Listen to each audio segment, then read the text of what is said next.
So hello my dear lovely students, आप सभी का स्वागत है पीपीआई ट्यूटोरियल के यूट्यूब चैनल पे। मैं विकास कुमार आप सभी का स्वागत करता हूं और आज की इस वीडियो में बहुत ही आपका खास होने वाला है। जो भी बच्चे हमारे फ्री पेड कोर्स से जुड़ना चाहते हैं तो स्क्रीन पे दिए हुए व्हाट्सएप नंबर पे हमें फ्री लिख कर मैसेज कीजिए, फिर आपको सारी डिटेल्स व्हाट्सएप पर दे दी जाएंगी और ये आपका एग्जामिनेशन तक के लिए वैलिड है, फ्री ऑफ कॉस्ट सभी के लिए। जो भी स्टूडेंट इच्छुक है अपनी तैयारी को और बेहतरीन करना चाहते हैं हमारे फ्री पेड कोर्स से, तो हमें व्हाट्सएप पर मैसेज कीजिए। सिर्फ व्हाट्सएप पर मैसेज करना है, आपको कॉल नहीं करना है। क्लासेस के बारे में आपको टाइम शेड्यूल और कौन सा सब्जेक्ट किस दिन होगा उसके लिए आपको टेलीग्राम चैनल ज्वाइन करना होगा। टेलीग्राम चैनल का नेम है पीपीआई ट्यूटोरियल, स्क्रीन पे भी देख सकते हो, नहीं तो डिस्क्रिप्शन बॉक्स में लिंक है, उसको भी क्लिक करके आप जा सकते हो। जस्ट आपको पीपीआई ट्यूटोरियल सर्च करना होगा टेलीग्राम चैनल पे। वहाँ पर आपको फ्री ऑफ कॉस्ट सारा आपको क्लास का पीडीएफ, टाइम शेड्यूल और सही टाइम पे आने पर आपका टेस्ट भी कंडक्ट कराया जाएगा। आज की क्लास में हम लोग वीवीआई क्वेश्चंस करेंगे for paramedical and paramedical matric Bihar के लिए, और अच्छे से हम लोग पूरा डिटेल में करेंगे विथ एक्स्ट्रा डिटेल। अलग से एक और जानकारी, जो भी बच्चे थ्योरी क्लासेस करना चाहते हैं यानी बेसिक से सारे सब्जेक्ट्स को हाई तक पढ़ना चाहते हैं तो आप हमारे पेड कोर्स को भी ज्वाइन कर सकते हो, जहां पर आपको सारे शिक्षक देख सकते हो पैरामेडिकल क्वालिफाइड है, तो सारे एक्सपीरियंस टीचर जो भी आपके पैरामेडिकल क्वालिफाइड कर चुके उनके द्वारा आपको पढ़ाया जाएगा। और कोर्स का फी आप देख सकते हो अभी बहुत ही कम है, ये जल्दी इंक्रीज कर दिया जाएगा। तो आप अगर इंटरेस्टेड हैं क्लास के बाद तो आप व्हाट्सएप नंबर पे हमें व्हाट्सएप कीजिएगा, आपको फर्दर सारा डिटेल्स दे दिया जाएगा। तो चलिए समय ना गाते हैं, आज की क्लास को शुरू करते हैं। आपसे पहला क्वेश्चन यहाँ पे पूछ रहा है which has the highest calorific value, यानी आपसे पूछा जा रहा है कि किसका कैलोरीफिक मान सबसे अधिक होता है। तो आपका ऑप्शंस है H2, बी कोयला, सी कास्ट और डी आपका एलपीजी। तो कैलोरी वैल्यू आपको बताना है, यानी कैलोरी मान सबसे ज्यादा किसका होता है आपको ये बताना है। तो ये क्वेश्चन आप सबके लिए इंपॉर्टेंट है, पॉलिटेक्निक, पैरामेडिकल और आईटीआई तीनों के लिए, यूपी बिहार झारखंड तीनों के लिए। आपको सबको करना है ये क्वेश्चंस, ठीक है, इसको वीवीआई कर लीजिए। अब बताइए आंसर क्या होगा, किसका कैलोरीफिक मान सबसे अधिक होगा, H2 का, कोयला का, कास्ट का या एलपीजी, किसका होगा। तो करेक्ट आंसर मैंने आपको प्रीवियस वीडियो यानी 2016 वाले पार्ट 2 वीडियो में भी सेम क्वेश्चन था आपका जो प्रीवियस ईयर में आ रखा था, तो क्लास वहाँ पे जाके भी कीजिएगा, प्लेलिस्ट में आपको सब मिल जाएगा। पैरामेडिकल पॉलिटेक्निक्स आपका प्लेलिस्ट मैंने बना रखा है प्रीवियस ईयर और आपका इंपॉर्टेंट वीवीआई क्वेश्चंस। यहाँ पर आपका आंसर होगा ए, हाइड्रोजन, ठीक है। हाइड्रोजन का सबसे ज़्यादा कैलोरीफिक मान होता है, कितना होता है, 150 किलो जूल्स, ठीक है, पर ग्राम, ठीक है। तो इतना होता है आपका एनर्जी निकलता है हाइड्रोजन का। उसके बाद फिर आपका एलपीजी का रहता है, कोयला का रहता है, कोल का रहता है, ठीक है। सबका मैंने मान 2016 वाला पार्ट 2 वीडियो में डाल रखा है, तो सबका एक चार्ट बना लीजिए। सबका मैंने जितना भी इंपॉर्टेंट 8-10 फ्यूल है सबका मैंने आपका बना रखा। तो मैं हमेशा बोलता हूँ कि फ्यूल बहुत इंपॉर्टेंट है, ठीक है, फ्यूल से रिलेटेड आपका क्वेश्चन आता है, तो आप अच्छे से कर लीजिएगा इसको। और 2016 वाला पार्ट का वीडियो भी देख लीजिएगा, वहाँ पे आपका पूरा मैंने डिटेल में बता रखा है, प्रीवियस वीडियो में होगा, प्लेलिस्ट में जाके एक बार चैनल पे देख लीजिएगा, ठीक है। चलिए नेक्स्ट क्वेश्चन पे चलते हैं। तो चलिए नेक्स्ट क्वेश्चन पे चलते हैं my dear students. Next question 2 पूछ रहा है कि which metal can be cut through knife, कौन सी धातु को चाकू से काटा जा सकता है। तो पहले ऑप्शन है ए आयरन, दूसरा कॉपर, तीसरा एल्युमिनियम और चौथा आपका पोटेशियम। तो आयरन, कॉपर, एल्युमिनियम और पोटेशियम। तो यहाँ पर सबसे पहले कॉमन सेंस का सवाल, आपको आंसर नहीं भी पता होगा फिर भी आप कर सकते हो। तो सबसे पहले Fe क्या हो गया आपका, आयरन। आयरन को आप लोग काट सकते हो चाकू से, नहीं, नो। फिर कॉपर, कॉपर घर में तो देख ही होगे, कॉपर तांबा का बर्तन, क्या काट सकते हो आप इसको नाइफ से, नो। एल्युमिनियम, एल्युमिनियम का बर्तन जिसमें आपका कभी कभी खाना बनता है, वाटर स्टोरेज करते हो, क्या उसको काट सकते हो, नो। तो बचा क्या आपका, पोटेशियम। पोटेशियम का धातु आप लोगों ने देखा है, तो हाँ वो थोड़ा सा इस टाइप का रहता है, तो उसको नाइफ से काटा जा सकता है। तो ये 3 तो था जिसको हमको बारे में पता था, तो ये तो नहीं होगा, ये भी नहीं होगा, बी भी नहीं होगा। तो बचा क्या, डी। तो सिंपल डी मार दो, अगर नहीं भी पता रहेगा तो, पता है तो ठीक है डायरेक्ट डी मारो। तो ये तो कॉमन सेंस का सवाल था। चलिए एक और मेटल बताइए, धातु, कमेंट कीजिएगा कौन सी धातु है जिसको नाइफ से काटा जा सकता है, एक और धातु। तो चलिए कमेंट कीजिएगा सभी कोई। आंसर का मैं आपको हिंट दे देता हूँ, ऑप्शंस, ए सोडियम, बी आपका हो गया aluminium, C iron, D zinc. चलिए अब बताइएगा कौन सा आपका मेटल्स को काटा जा सकता है, ठीक है। नेक्स्ट क्वेश्चन पे चलिए चलते हैं। बहुत इजी सवाल था और पूछा जाता है अक्सर। चलिए नेक्स्ट क्वेश्चन पे चलते हैं। चलिए my dear student, question number 3 पे चलते हैं। क्वेश्चन नंबर 3 आपसे क्या पूछ रहा है? इस क्वेश्चन में आपसे पूछा जा रहा है कि in which compound does the metal show two different valencies, यानी किस यौगिक में धातु को दो भिन्न संयोजकता प्रदर्शित करती है। पहला है Na2O, Fe3O4, CuNO3 ट्वाइस और CuCl2। तो सबसे पहले आपका वर्क ये है, होमवर्क, कि आपको सबका नाम कमेंट करना है, ठीक है। सबका नाम कमेंट करना है, सबका लिख के सारे कंपाउंड्स का, यौगिक का आपको नाम, केमिकल नाम कमेंट करना है, ठीक है। अब आ जाइए उत्तर पे। तो यहाँ पे पूछा जा रहा है कि वैसा कौन सा यौगिक है जिसमें धातु आपका वैलेंसी डिफरेंट शो कर सकती है। तो संयोजकता प्रदर्शित वैसे कौन सा धातु कर सकता है? तो ऐसे धातु Fe3O4 में आयरन आ सकता है आपका, ठीक है। आयरन आपका कर सकती है संयोजकता। वो क्या क्या है? Fe2+ और Fe3+, ठीक है। ये दो संयोजकता आपका आयरन प्रदर्शित कर सकती है। तो वैलेंसीज इसका +2 और +3 हो सकता है, 2 और 3, ठीक है। तो ये आपका हो गया। अब आपका काम है कि Na का वैलेंसी बताना है, ठीक है। Cu का वैलेंसी बताना है। यहाँ Cu का वैलेंसी सबका कंपाउंड के नाम के साथ, नेम के साथ आपका सभी का धातु का वैलेंसी बताना है आपको, मेटल्स का नेम और उसका वैलेंसी। देखते हैं किसका किसका करेक्ट आंसर आता है, ठीक है। मैं सबका प्रत्येक का सही आंसर देखूंगा, जिसका करेक्ट होगा सारा आंसर उसका मैं कमेंट को पिन कर दूंगा, ठीक है, वेरी गुड के साथ। तो आपको क्लास के बाद ये कमेंट करना है, ठीक है। चलिए नेक्स्ट क्वेश्चन पे चलते हैं माय डियर स्टूडेंट्स। तो हम लोग नेक्स्ट क्वेश्चन पे आ गए हैं। Question number 4, which ore is used for metal extraction, ठीक है। कौन सा आपका अयस्क धातु निष्कर्षण में निस्थापित किया जाता है, ठीक है। तो आपका ZnCO3, Al2O3/2H2O और C2O। तो आपका करेक्ट होगा आंसर C, ठीक है। बॉक्साइड वाला को हम लोग यूज करते हैं, ठीक है। तो इसका आंसर हो जाएगा C। बाकी का आपको नेम ओर्स का कमेंट करना है, ठीक है। ये वर्क है आपका। चलिए नेक्स्ट क्वेश्चन पे चलते हैं। क्वेश्चन नंबर 5 आपसे क्या पूछ रहा है?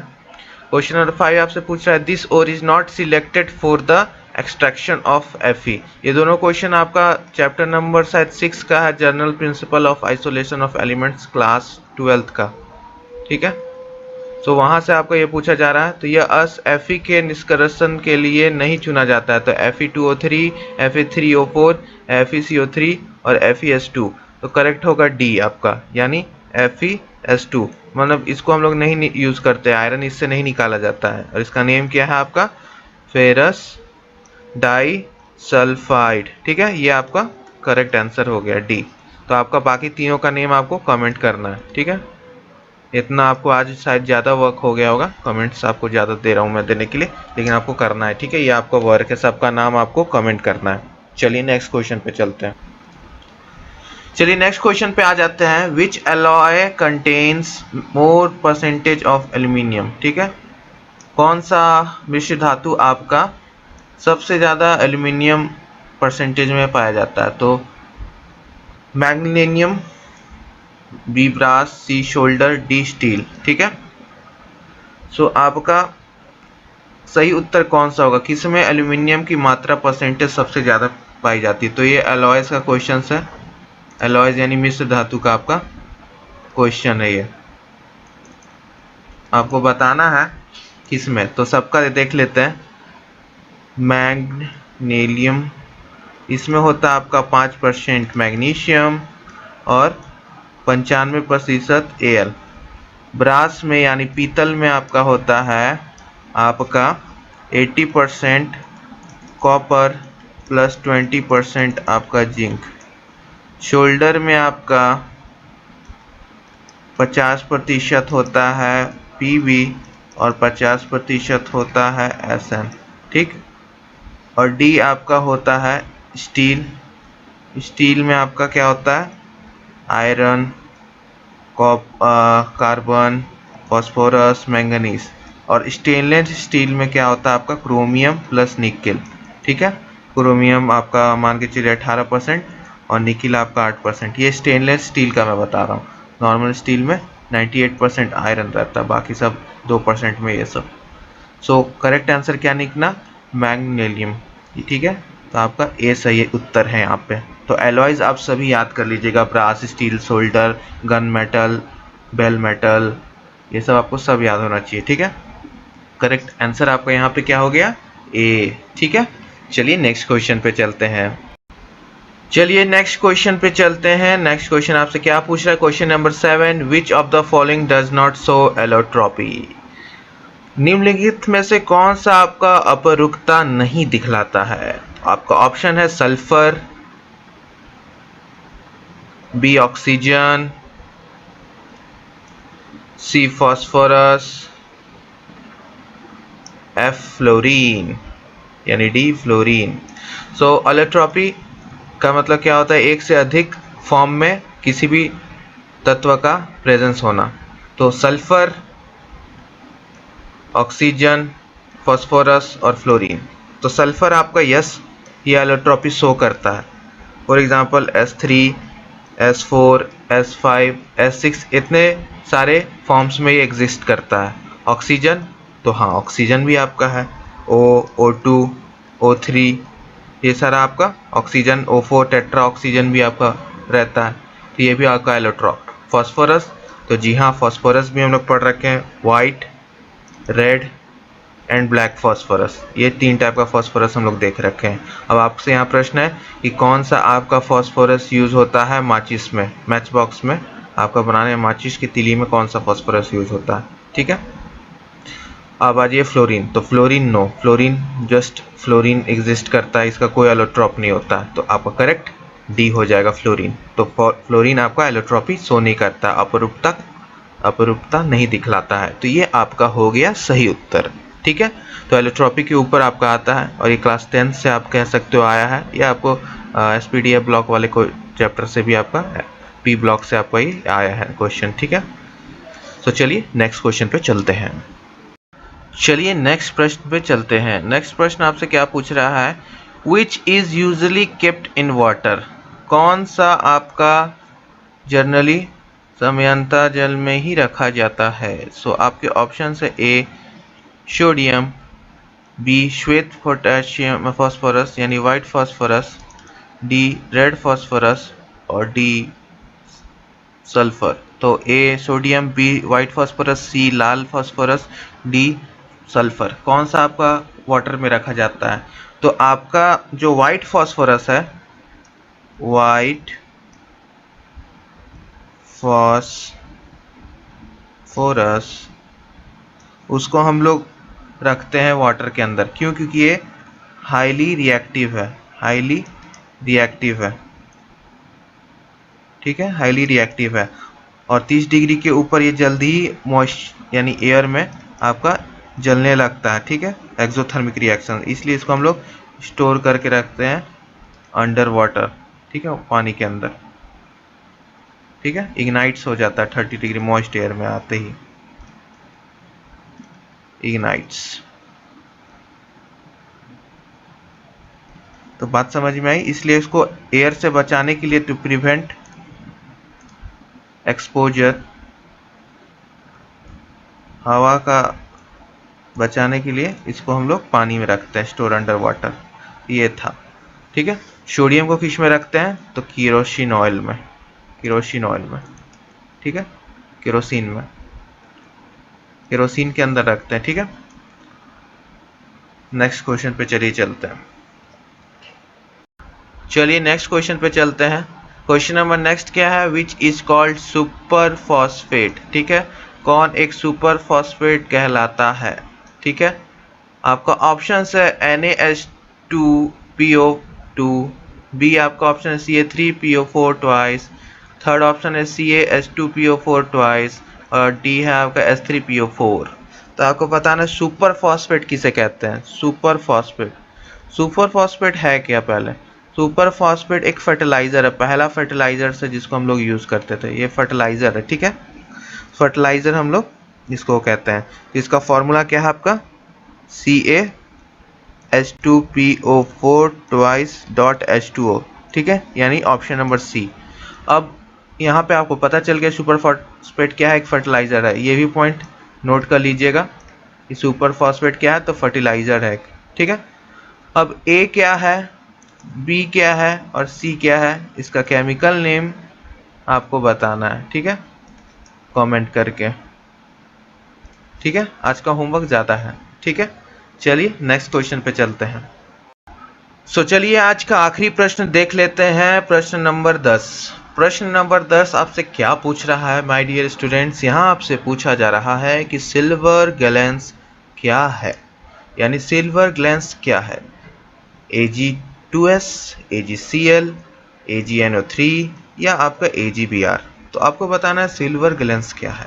तो सिल्वर ग्लैंस आपका क्या है, एक आपका Ag2S को हम लोग सिल्वर ग्लैंस बोलते हैं, तो इसको VVI कर लीजिए, ठीक है। और इसका नेम क्या है आपका, सिल्वर सल्फाइड, ठीक है, सिल्वर सल्फाइड इसका नेम है, ठीक है। तो इसको VVI कर लीजिए, इस क्वेश्चन को आगे आपसे पूछा जा सकता है फिर, ठीक है, इसको VVI कर लीजिए। तो डायरेक्शन दे रखा है, आउट ऑफ 4 ऑप्शंस आपको नियरेस्ट मीनिंग या सिनोनिम्स मतलब पूछा जा रहा है, आपको सिनोनिम्स बताने हैं। तो क्वेश्चंस क्या है आपका, प्रीवेरिकेशन, प्रीवेरिकेशन का मतलब, यानी प्रीवेरिकेशन का मतलब आपको बताना है, ठीक है, ठीक है, मतलब क्या होता है। तो इसका क्या मतलब होता है, क्वछल, क्या करना, क्वछल यानी झूठ, क्या हो गया, झूठ, ठीक है। तो confusion, an act of motivation, an act of delay, a deviation from he truth, ठीक है। तो आपका डी सही हो जाएगा, झूठ फैलाना, ठीक है, ठीक है। सो ये आपका पहला हो गया, ठीक। दूसरा है आपका मॉडिकम, ठीक है। दूसरा क्वेश्चन क्या है, मॉडिकम। मॉडिकम का मतलब क्या होता है, भोजन में आपका, भोजन की थोड़ी मात्रा, ठीक है, भोजन में थोड़ी मात्रा लीजिए, थोड़ी मात्रा, ठीक है। सो मीडियम, मिनिमम, एटिकेट या स्मॉल अमाउंट। तो मीडियम का तो मध्यम हो गया, मिनिमम सबसे कम, एटिकेट का मतलब क्या होता है, शिष्टाचार बोलते हैं ना, इसमें आप शिष्टाचार नहीं है, थोड़ा सा एटिकेट रखिए, शिष्टाचार। और स्मॉल अमाउंट कम, तो मॉडिकम का मतलब क्या हो जाएगा, डी, स्मॉल अमाउंट, ओके। तो इसका डी हो जाएगा और पहले वाला का भी डी हो जाएगा।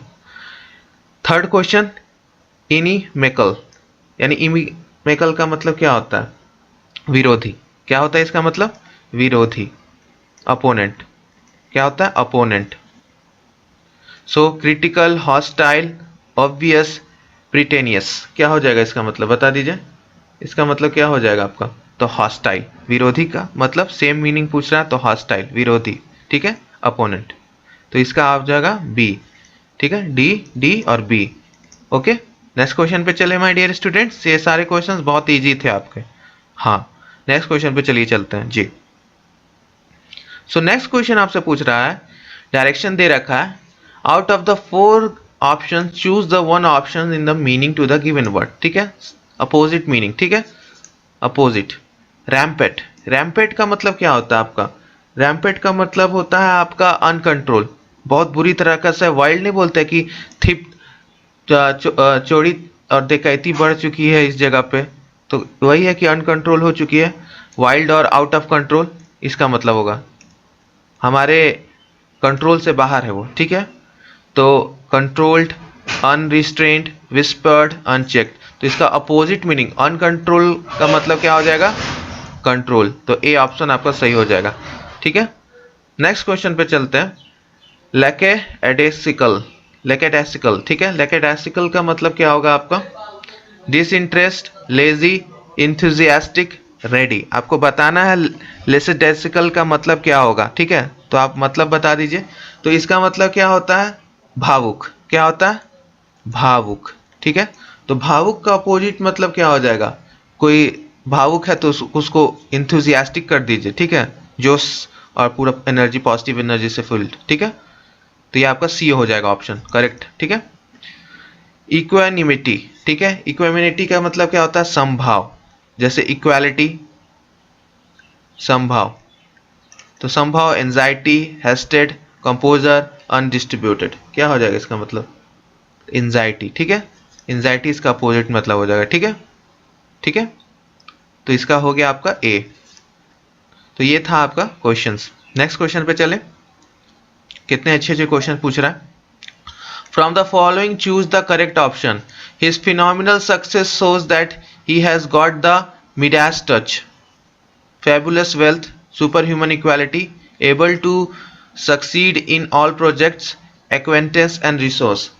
तो यहाँ पर मिडास टच का मतलब क्या होगा, ability to succeed in all project, हर काम में सक्सीड, सफलता पाना, ठीक है। तो इसलिए कहा जा रहा है his phenomenal success so that he got the Midas touch. Midas touch का मतलब क्या होता है, ability to succeed in all projects, यानी ऐसा एबिलिटी जो आपको हर जगह हर चीज में सफलता दे, इन ऑल प्रोजेक्ट्स, ठीक है। तो इसका मतलब सी हो जाएगा ऑप्शन, मिडास टच, ठीक है। इसका अर्थ यही होता है इस वर्ड का। In arm forces, next question देखते हैं। In arm forces it is consider as a great privilege to die in harness, यानी die to on horseback, die in battlefield, die while still working, die with honour. तो आपका in arm forces it is consider as a great privilege to die in harness का मतलब होगा die while still working, die while still working, ठीक है, काम करते हुए आपका डाई करना, ठीक है, मरना। तो सी हो जाएगा इसका ऑप्शन। नेक्स्ट क्वेश्चन पे चले, यस टाइप कर दीजिए एक बार और लाइक कर दीजिए जल्दी से। ओके, चलिए नेक्स्ट क्वेश्चन पे चलते हैं। नेक्स्ट क्वेश्चन आपसे क्या पूछ रहा है, in parliament every member can have the floor with the permission to the of a speaker, sit on the floor, leave the house, make a speech, raise an issue. क्या होगा? So आपका in the parliament every member can have the floor with permission of the speaker to raise an issue, किसी भी तरह के issue को rise करने का स्पीकर के परमिशन के बिना आप नहीं कर सकते, ठीक है, स्पीकर, ठीक है, नहीं कर सकते उनके बिना। ओके, राज्यसभा और लोकसभा दो हाउसेज होते हैं, Rajya Sabha upper house, Lok Sabha lower house, ठीक है। दोनों के स्पीकर्स कौन है?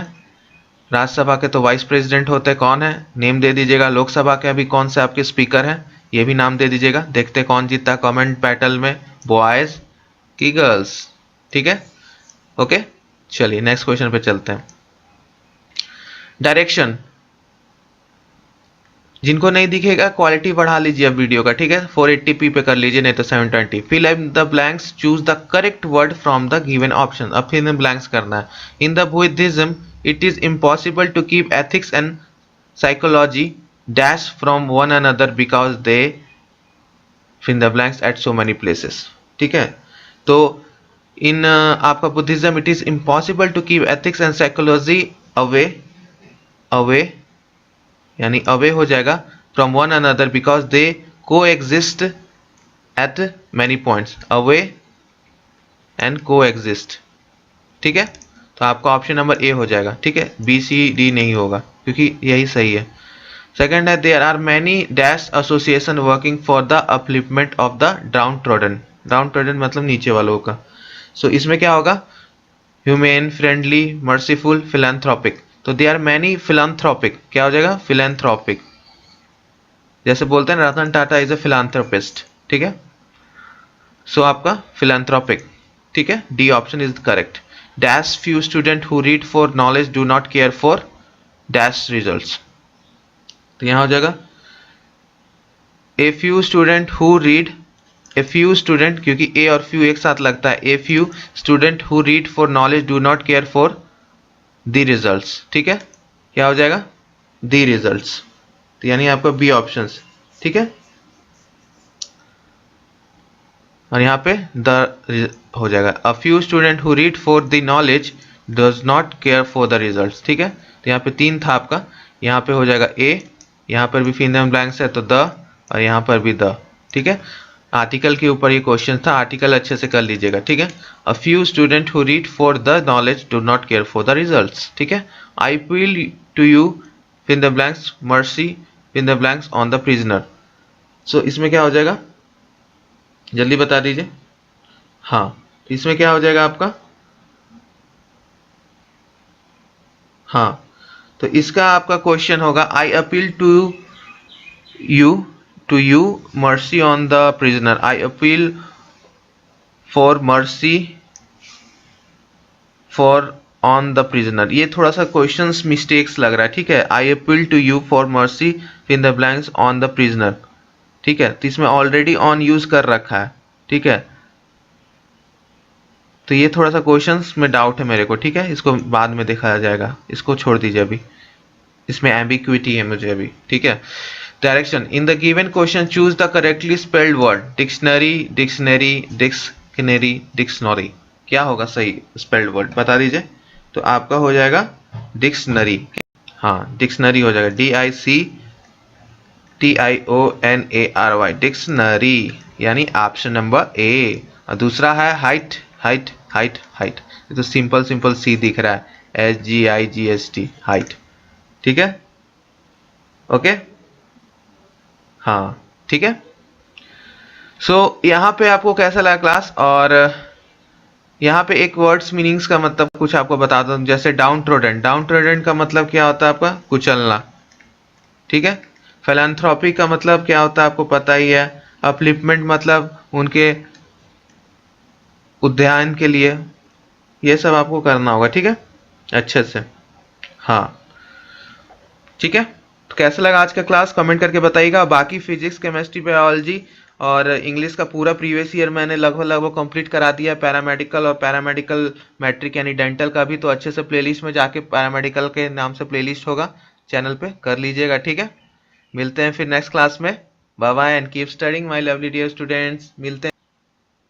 सो मैं कह रहा था कमेंट और लाइक बहुत जरूरी है. प्लीज़ आप लोग फीडबैक ज़रूर दीजिएगा. ठीक है, नेक्स्ट सेशन में मिलते हैं आज फिर 2014 का पेपर के साथ. Bye bye and keep studying my dear lovely students.